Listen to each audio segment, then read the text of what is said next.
AP ప్రభుత్వం కీలక నిర్ణయం. 5 రకాల భూములు 22A జాబితా నుంచి తొలగింపు. 5 రకాల భూములు 22A జాబితా నుంచి అయితే తొలగించడం అయితే జరిగింది. నూతన సంవత్సరం వేళ ఏపీ ప్రభుత్వం కీలక నిర్ణయం తీసుకుంది. రాష్ట్రంలోని 5 రకాల కేటగిరీలకు చెందిన భూములను 22A జాబితా నుంచి తొలగించింది. ఈ మేరకు నూతన సంవత్సరంలో రెవెన్యూ శాఖ మంత్రి అనగాని సత్యప్రసాద్ తొలి సంతకం చేశారు.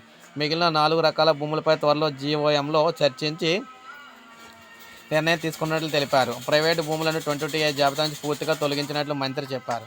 ప్రైవేటు పట్టా భూములకు ఎవరు దరఖాస్తు చేసుకున్నా కూడా అధికారులు దాన్ని సుమోటోగా తీసుకోవాలని స్పష్టం చేశారు. ప్రస్తుత మాజీ సైనిక ఉద్యోగుల భూములకు సంబంధించిన పత్రాలు ఉంటే నిషిద్ధ జాబితా నుంచి తొలగించాలన్నారు. స్వాతంత్ర సమరయోధుల భూములను కూడా 22A నుంచి తొలగించాలని ఆదేశించారు. రైతులు, భూ యజమానులు హక్కులను రక్షించడమే తమ ప్రభుత్వ ప్రథమ కర్తవ్యమని అన్నారు. గత ప్రభుత్వం చేసిన తప్పిదాలను కూటమి ప్రభుత్వం సరిదిద్దుతుందన్నారు. రైతులు, భూ యజమానులు హక్కులు రక్షించడమే తమ ప్రభుత్వం ప్రధాన కర్తవ్యమన్నారు. 2 నెలల్లో ఫ్రీ హోల్డ్ భూములపై జీఓఎం మనకు సానుకూల నిర్ణయం తీసుకుంటుందన్నారు. ఫిబ్రవరి నుంచి ఫ్రీ హోల్డ్ అమలు చేసేలా జీఓఎం నిర్ణయం తీసుకుంటుందని తెలిపారు. రేపటి నుంచి ఇంటింటికి వచ్చి కొత్త పాస్ పుస్తకాలను సిబ్బంది రైతులకు అందిస్తారని తెలిపారు. భూముల విషయంలో తప్పు జరిగిందని తెలితే తప్పు చేసిన అధికారులపై చర్యలు తీసుకుంటామన్నారు. భూముల అక్రమాల నివారణకు ప్రత్యేకంగా యాప్ను తీసుకొస్తున్నట్లు కూడా చెప్పారు.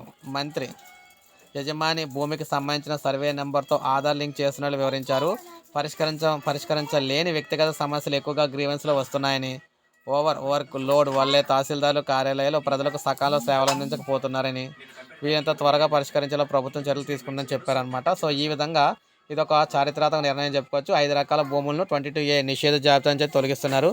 సో ఇది మనకు అప్డేట్. ఒక లైక్ చేయండి, సబ్స్క్రైబ్ చేసుకోండి, మన ఛానల్ సబ్స్క్రైబ్ చేసుకోండి.